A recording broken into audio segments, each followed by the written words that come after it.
Hello and welcome back to the Golf Ireland Pod, year two of the Golf Ireland Pod. We are very, very excited to be back. I am back, Stephen Murphy, as your co-host now because I'm delighted to. I have a co-host now in the shape of Valerie Wheeler. Valerie, thank you so much for joining us. How are you? Hello, I am so delighted and I'm so excited to be part of this year. I'm actually just mad now to start. Yeah, it is. It's great to be back. Time flies. It only seems like a couple of weeks ago that we wrapped up season one, and now we're back. Spring is here, although the weather really isn't cooperating yet. But that is spring in Ireland. We don't really get a spring, do we? We just get a warmer rain. It seems to be the case. Yeah, no, we never get good weather. And to be honest, when you're a golfer, I think you're hoping for good weather most days when you go out, but you're living in Ireland. So at this stage now, we just need to get over it. Yeah, definitely. Unless the Golf Island Pod relocates to Florida, we're not changing anytime soon. But anyway, how are you? How was your weekend? Did you have a fun weekend? Get up to anything much? Good, yeah, I'm flying it. Obviously, the J is in full swing at the moment. We're in the middle of the league, so that's where I spent most of my weekends, to be honest. I'm a reporter for RT in the weekends, so League Sunday is kind of a main part of my life. So I probably watch two or three, maybe four matches of the weekend and pop them into a little highlights package for League Sunday that night. And then from Monday to Friday, then I'm actually a breakfast show presenter in Spence Out West. So it's all a bit mad at the moment. And then let's throw the golf podcast in on top of it too, which I'm really excited to be part of. But how was your week? Yeah, I don't do reporting at the weekends, so I I have time to myself. It was good. I actually returned home to. I'm from Cavan, so I went home to Cavan to see the family. I haven't been home in a few weeks, and I won't be home again for a few weeks. So I did my kind of scheduled return, which was great.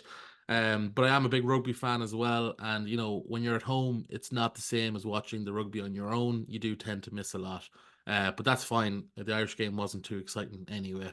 So I didn't miss much there. But do you get a chance to watch the rugby at all, Valerie, with all your other gigs? I didn't see much of it last weekend to be honest though, because I was at a few other things, but I'm trying to get more out onto the driving range at the moment because it's that time of year now. And we did mention the weather. I'm not really a great golfer in the bad weather, and I kind of like to stay away from it when it is raining.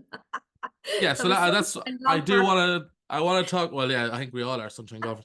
I want to talk about that because you got involved with Golf Ireland last year, with a great initiative. Do you want to talk to us a little bit about that initiative that you partook in last year? Yeah, sure. So last year I had the most amazing opportunity handed to me with Golf Ireland, and we took part in the first tea campaign with Pamela Joyce and Lorraine Keane, and the three of us went on the road to of course heading out to playing in the championship with some of the best golfers in the world, which was absolutely amazing. And week after week we went for golf lessons and we recorded our journey on Instagram and through podcasts and through video form. And by the end of it, then we were playing the Open, and honestly, it just exceeded my expectations. I did fall in love with the sport, and to be fair, I've kept going with it. And look, it's been amazing. And whoever gets that opportunity now this year, hopefully something like that will happen again this year, and I'll be very jealous of them doing it. Yes, I know. I was lucky enough to play the day after the Women's Irish Open in Dromoland as well with a few of the Golf Ireland team, and it was the most glorious day. Sun was out, it was nice and warm. The course was amazing. So I can only imagine how exciting it was for you, the actual pro-am day as well. And I'm sure quite nerve-wracking. I'm sure on the first tee as well. So nerve-wracking. I mean, there was three of us obviously, and then the pro, and we stood up to go, and they were like, "Who's going?" I was like, "Just let me go first, please. Just let me get my driver and swing it, and hopefully connect with the ball." And to be fair, I had a great first drive, and I was delighted. And then I was fine because everyone was so lovely. The pro was sound. It was just such a lovely event, and like even if you are new, people are so supportive of you, and like even the people coming up behind us were supportive as well. It's not, I thought going into golf would be quite an intimidating sport because I do get that vibe, but once you're in it, you don't, I realize it's actually not that intimidating. And for more women to be getting involved and for us to showcasing it. And like, even when I did do it, women reached out to me, Stephen, and they said, we're after taking it up, we're after going to the driving range. And that is what we wanted to do. And to see more women playing was our aim. And it's great that they did. Yeah, that is one of the. I played golf now since I was about 12, so that is one of the big, I suppose, barriers of entry is that intimidation factor. And I get it, and I know why it's there, and hopefully that is changing. I feel like it is, and the Golf Ireland are involved in some great initiatives as well. the Chip and Chat, which is back actually in the coming weeks as well, is one of those great initiatives. I play regularly with the Get Into Golf members, Staying in Golf members, and they all speak very, very highly of it. So we're working on that too. But it's great to jump back into golf. I'm an avid golfer, been playing a long time now, especially the last couple of years, getting really into it. And I actually have an exciting golf trip coming up this weekend. Me and my good friend Sam are heading up to Cairn up in Belmullet to play Cairn Golf Link Saturday and Sunday, and we are very, very excited, but we're also very, very scared of the potential weather. And we're going to get, I suppose, beaten up. It's going to be like going 12 rounds with Mike Tyson. But you were there last year, Valerie, yourself. Yeah, last year I actually was a caddy there for the Irish PGA Championship. So my other half is a golfer. And Gavin, to be fair, the weather that day was absolutely atrocious. And like Karen is so hilly and my legs were so wrecked after it. I think it was my first real experience of a proper caddy day. But no, it's gonna be amazing. Honestly, the course, the scenes around it, it is so scenic and so beautiful. So hopefully it'll clear up a tiny bit for you. Because honestly, if I'd say if the weather was beautiful there, it would be such a nice course to play. Yeah, I think we're going with very low expectations of our personal games. We're not going there to shoot our best rounds ever. We're going there to enjoy it and have a bit of a laugh. And yeah, it'll be really fun. But before we get into our interviews, because we've got two great interviews coming up this weekend, we do want to touch on two stories that were in the news this week. We'll start off with Joy Lyons. So Joy Lyons was over in Spain and won the Spanish Senior Open trophy. Fantastic achievement there. But unfortunately, couldn't bring the trophy home with him straight away. Unfortunately, the airline's rules apparently didn't permit it, and he had to leave it behind. This was a crazy story to read, wasn't it, Valerie? Yeah, do you know what? Like, and for congratulations to Joe, first of all, and for you to be on such a high after winning that, and then to be faced into that maybe at the gate of the airport where they wouldn't let you bring on your trophy, and I, it's just it actually when I saw it, I was like, is this actually real? It kind of was like a fake news story that was out there, but fair play to him in the end. All is well now because I think they got in touch with him and Joe will be getting his trophy returned to him, which is the good news that we want because you want something to mark the occasion. Like he's after winning it and rightly so that he gets it. It's his. Yeah, all's well that ends well, I suppose, is the moral of the story. But it was an interesting story. And then the last topic we wanted to see, which went viral, I suppose, over social media, was a viral video of this female golfer at the range putting the work in, making obviously changes, as she said in the video, and then off camera, this man comes over and starts giving her golf advice, swing advice, and kind of won't leave her alone for a good 2 to 3 minutes, giving swing tips. And I suppose it's good to get both of our views on this because you're new to golf. You will be at the range, I'm sure. You may have even come across this. I've played for a long time, so I've been there, done that. But what was your views when you saw this? Look, to be fair, it blew up very quick. Her name is Georgia Ball, for anyone that doesn't know or hasn't seen it. She's a professional golfer and there's like 1.4 million views in the video, 3 million likes at the moment. She's always showcasing her tips and tricks on Instagram and stuff, but she was minding her own business at the driving range and she was kind of making changes to her own swing and then unsolicited advice from the bay next to her. Look, it's bonkers to be fair. I think anyone that even if you're a male or a female and if you're a golf pro and if you were to get any bit of advice off anyone, I'm sure it would really, really annoy you. It didn't help that he went on to further mansplain himself. And when she did hit the next one, he was like, see, there you go now. By the way, his advice worked for her. So look, come here. I think keep your advice to yourself. I know, look, to be fair, even if I was there and someone next to me was trying to say, maybe I'd be a bit annoyed too, because I am new to it. And you're like, I'm just trying to find my own way to here too. So unless you ask for it, I'd say keep it yourself. Yeah, this always blows my mind because I suppose I play to an okay standard for most average golfers, and I've played with people before, and sometimes in the course they might be like, "Oh, what do you think I'm doing wrong here?"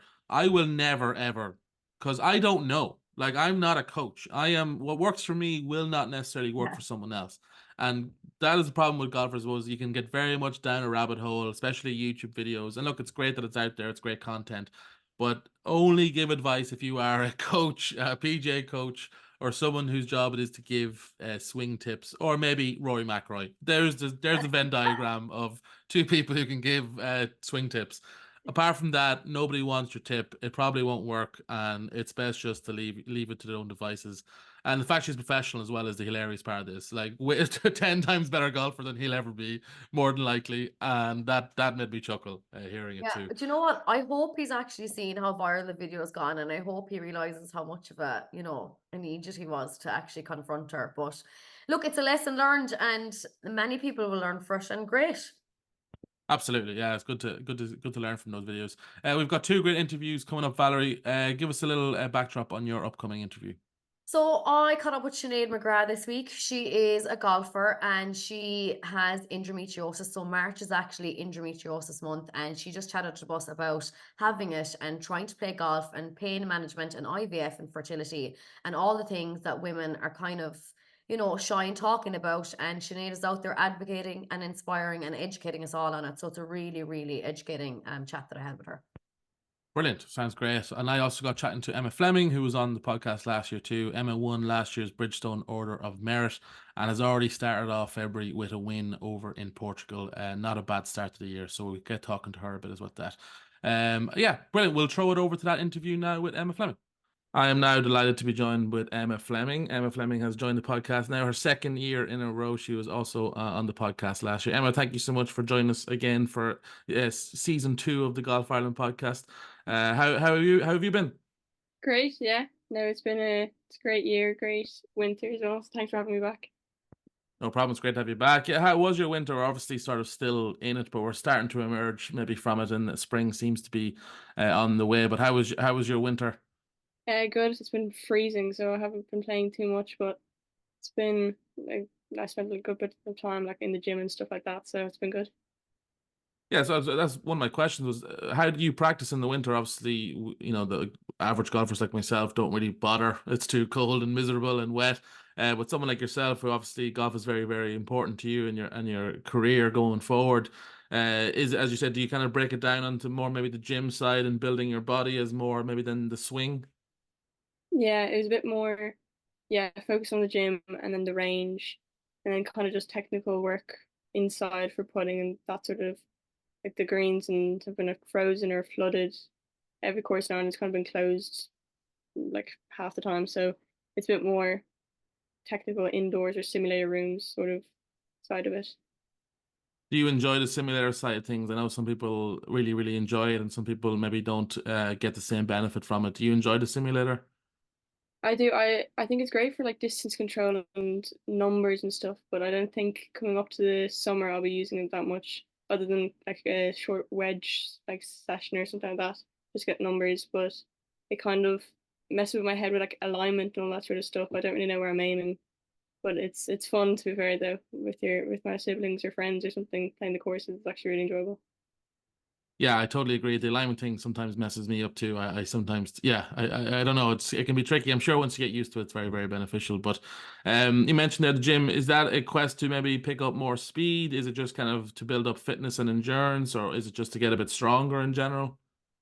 Definitely build up strength. Strength was a big issue last year. I was a good bit behind most of the girls, so that was like a key focus over the winter, just to get I don't know, like 20, like 20-ish yards off the tee, and then a bit more for irons and stuff. And are you now 20 yards longer? Yeah, I'm probably still a good bit behind everybody else, but I'm closer this time at least. Still, 20 yards is very, very impressive pickup. So well done. That's brilliant. You also started UCD last September in your first year in college. How are you finding that?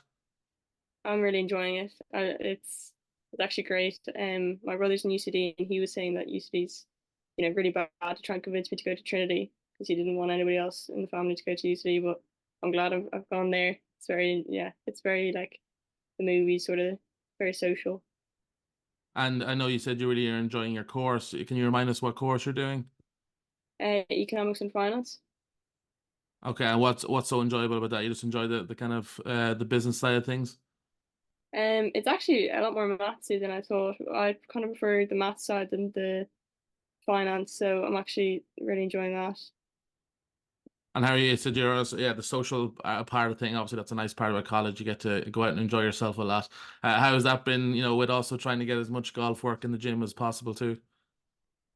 So far this semester, I've actually barely been in college. I've been away a good bit, so I haven't been able to go out as much. But hopefully now in the next few weeks I'm back in Ireland for a while, so I'll try my best.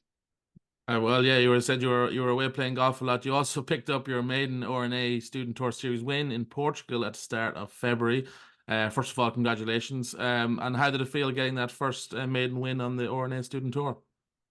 Great. It was such a well-run competition.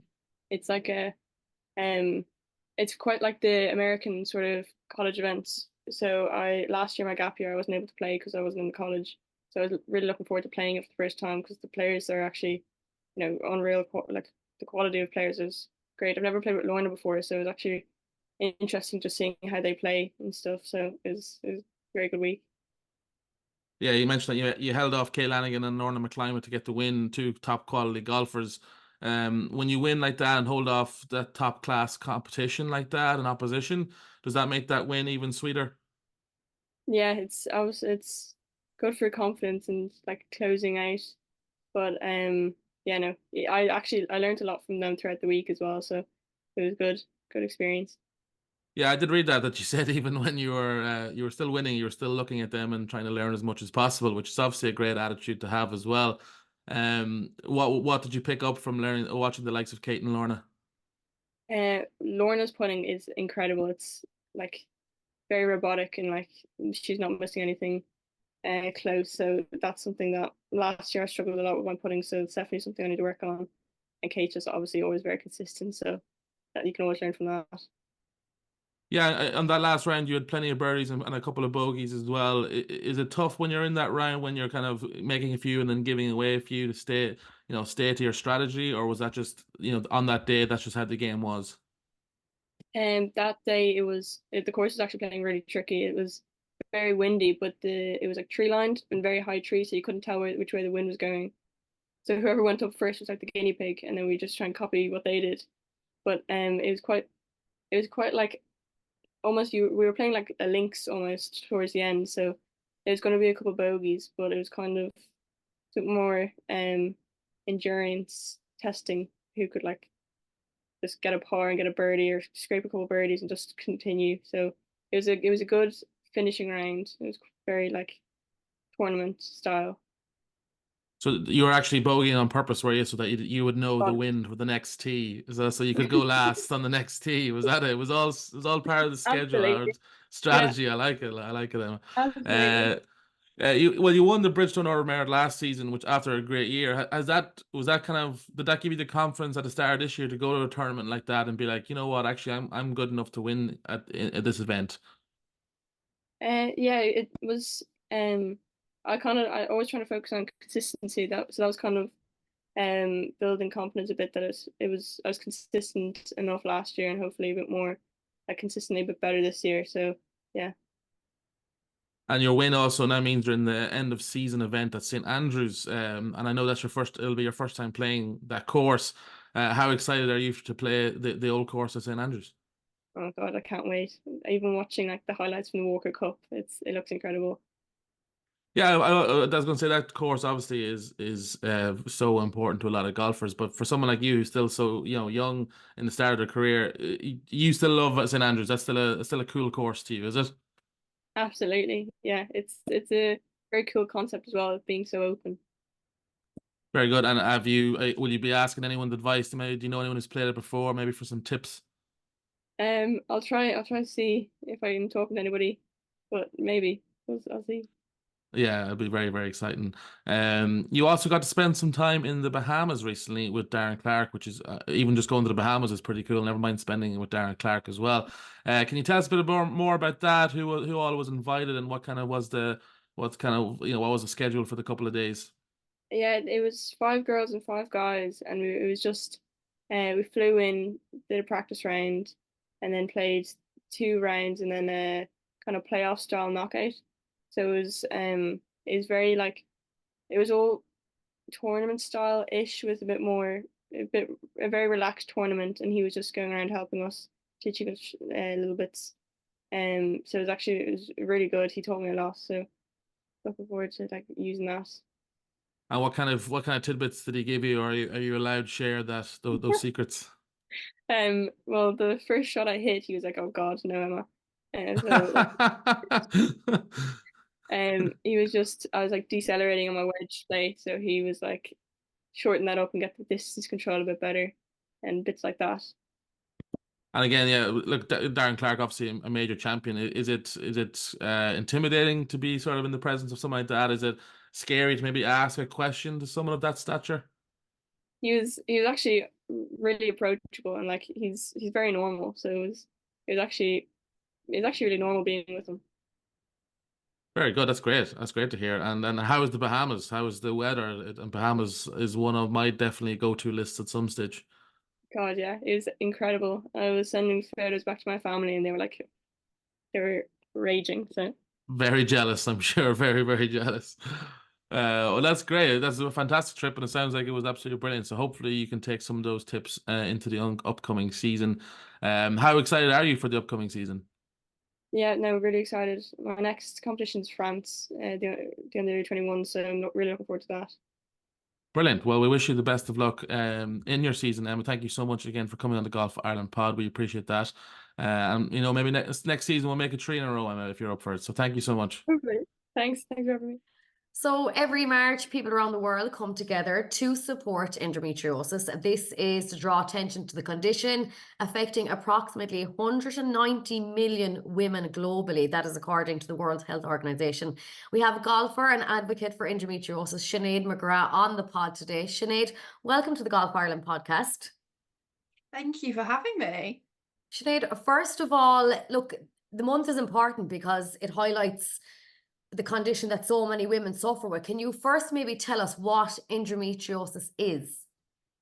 Yeah, so it's defined as the presence of endometrial tissue, but it's found outside the womb. And there's been cases where it's been found everywhere, but it's often symptoms that you can get pelvic pain, fatigue, heavy menstrual cycles, but also it can affect your fertility as well. And can you tell us, like, what symptoms did you start with and maybe a bit about your diagnosis? Yeah, so I found out really young, actually. So I found out when I was 12. So mine started with heavy menstrual cycles, and it was actually ovarian cysts that they were worried about at first. So I had a lot of scans, was a bit too young to operate. So I had my first surgery when I was 13, and they found endometriosis then, but actually they left it. So they found it when I was 13, they found it when I was 14, and it was only when I was in my 20s that they actually did anything to get rid of the endometriosis, at which point I'd gone through about 6 surgeries. And then I had 3 surgeries in 3 years to deal with that. And can I ask you, for a lot of people, a lot of women, we're kind of told it's a bad period, get over it. And were you kind of told that at the start, Sinead, that women go through these things, it's a period, you're fine, these things happen? Yeah, a lot of women are told that, and that's the big issue as well, that women are told that and it's not dealt with. The horror stories that I hear from other women from the work I've done. I think I was really lucky. My parents kind of sat down with the doctors and they were like, this isn't right, because my periods would last about a month at a time and I was only 12. So I suffered really bad side effects like anemia and things like that. So I got into a specialist very quickly, luckily through private healthcare. But it then, like I say, it was about 2 years before the cysts were fully dealt with, and then they found the endometriosis as well. So we wouldn't have known about the endometriosis if it wasn't for the cysts. So I always think I was quite lucky to find out at a young age, but there are a lot of women, like you say, out there that are told it is just a bad period and that education isn't really out there on endometriosis, and we need to get it out there because 1 in 10 women worldwide suffer. I think it's about 250,000 in Ireland alone suffer. Look, it's a crazy number for you at such a young age, and maybe growing up with it. How were you able to manage it? I will say when I was younger, it was harder. I missed a lot of school because I physically could not walk when I had my periods. I was so unwell. I probably missed at least 2 weeks off school every other month. So I don't really remember being in high school. I would say it was only when I was older. I'd say I'd had like a lot of depression I probably didn't really know about. I wasn't doing normal things with my friends. No one really understood it when I said what it was as well to my friends.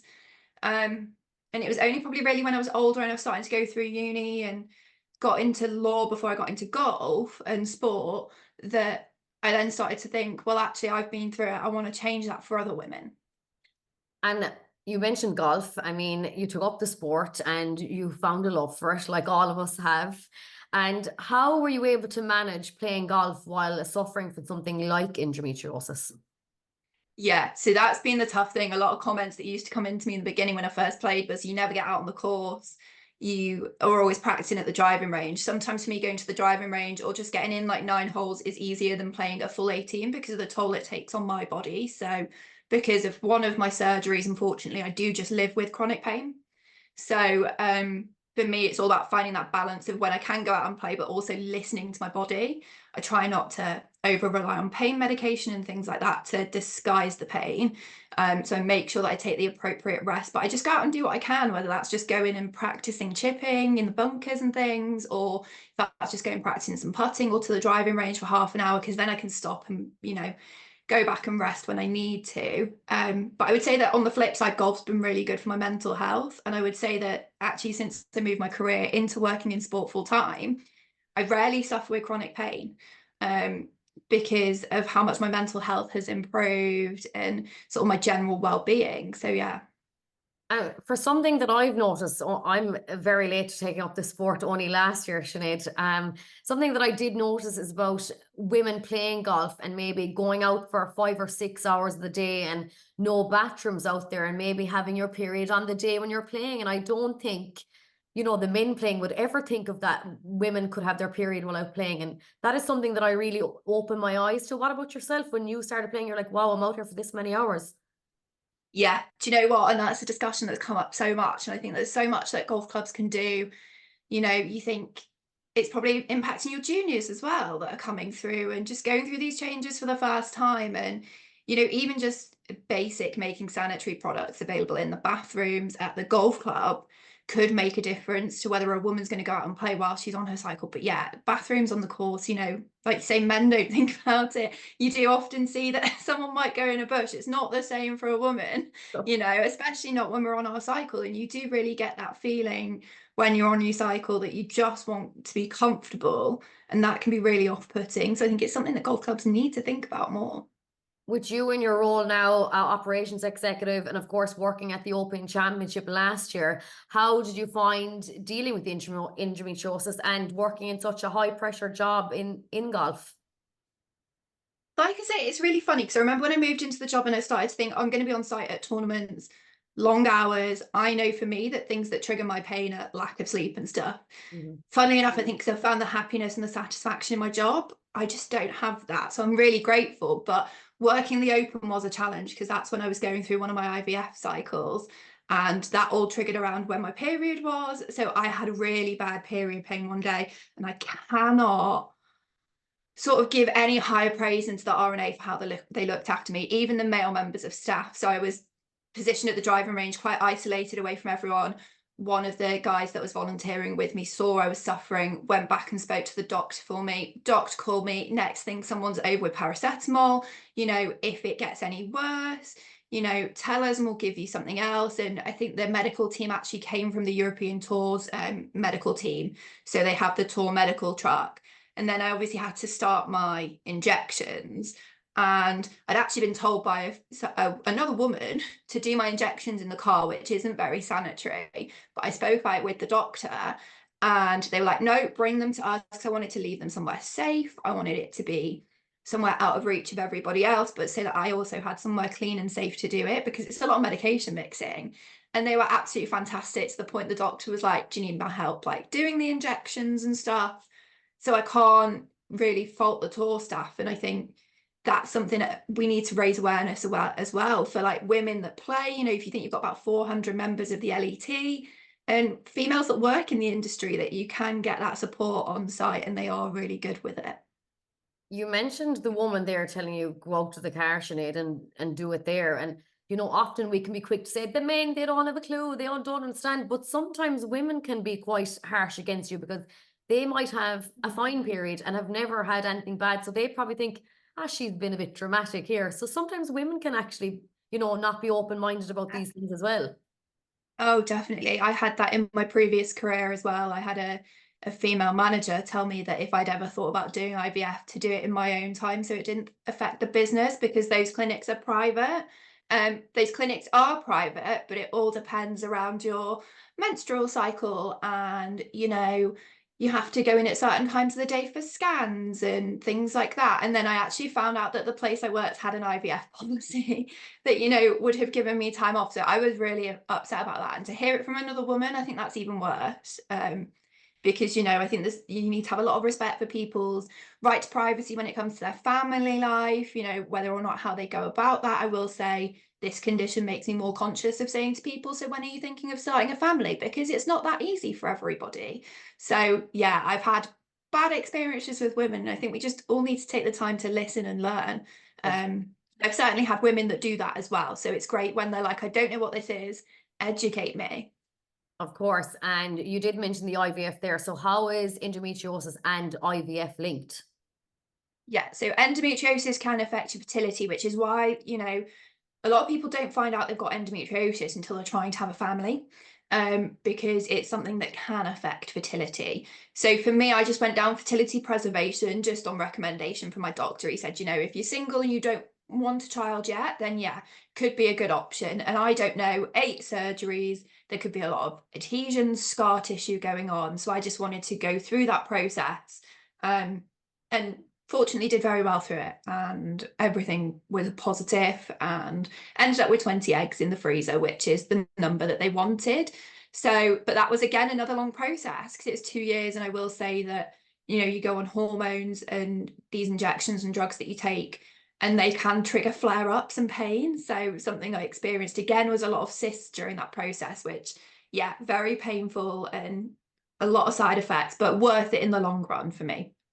And that's right. I suppose you're protecting your future here in case you do want kids down the line. And you're so right that don't really ever ask anyone like, oh, are you having the babies next? Because you just don't know what anyone's going through, or what they can or can't have.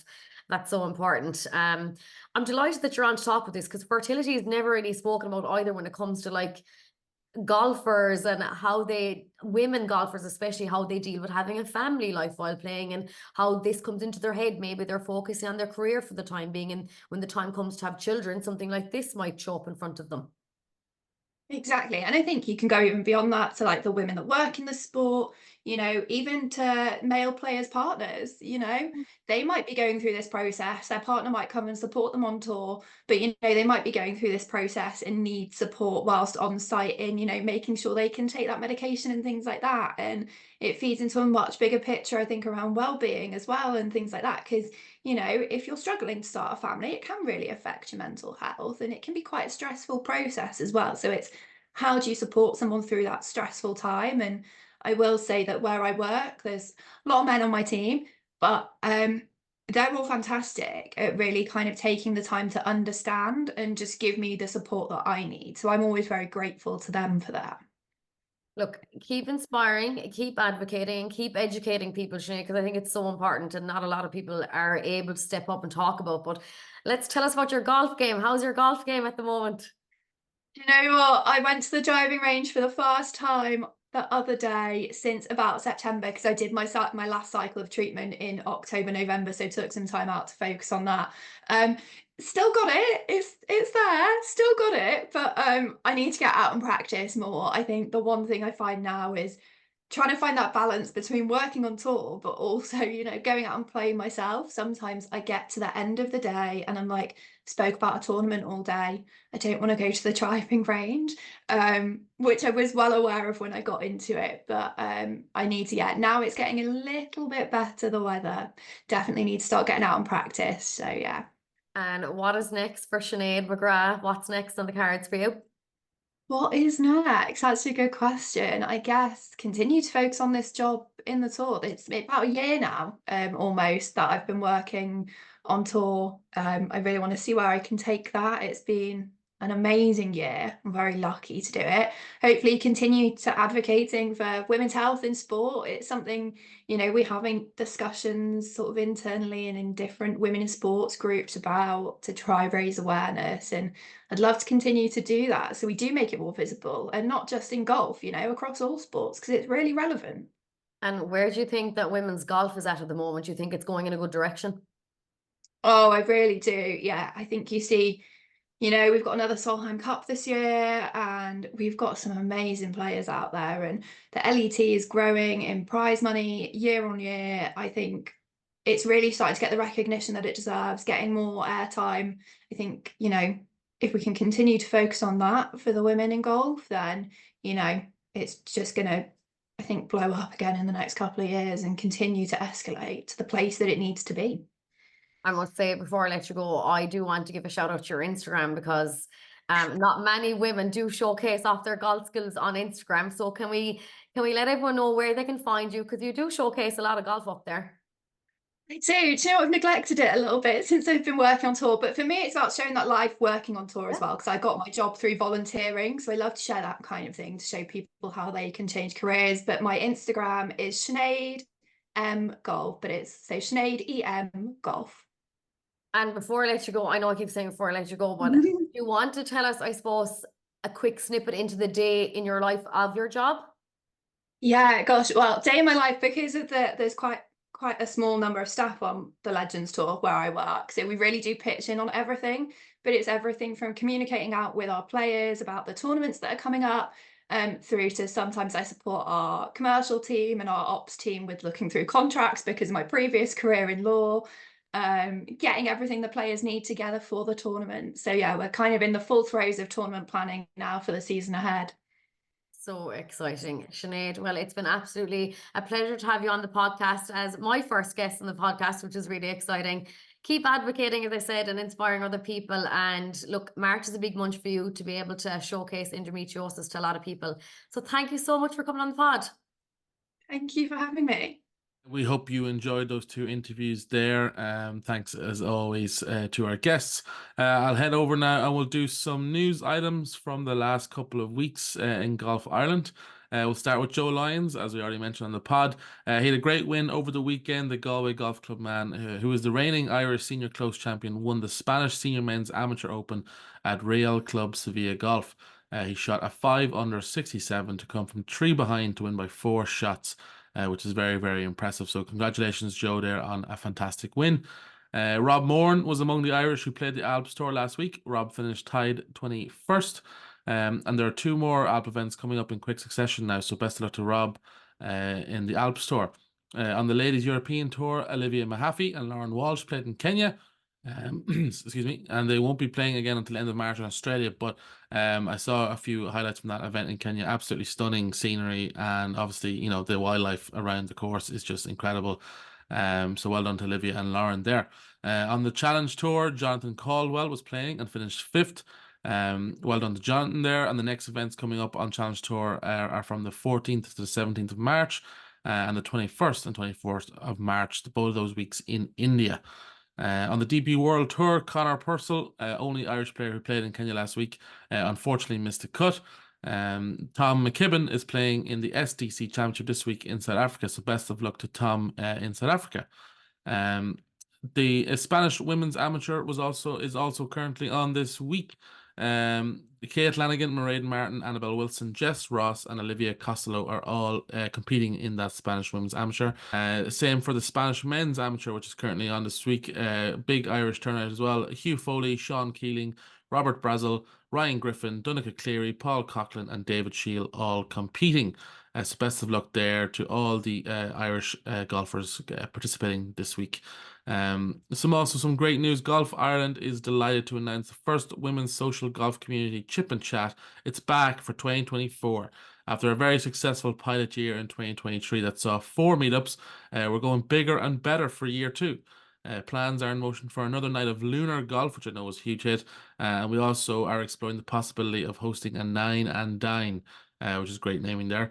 You can find out more information on the Golf Ireland website. And then also in the professional golf, Leona Maguire finished tied 31st in the Honda LPGA in Thailand at the weekend. Decent week there for Leona, and wishing her the best for the upcoming season as well. And that, I think, wraps up the first episode of season 2 of the Golf Ireland pod. We are all very excited to bring you some more great episodes throughout the rest of the year and the season. And we'll be back, myself and Valerie will be back next week for episode 2.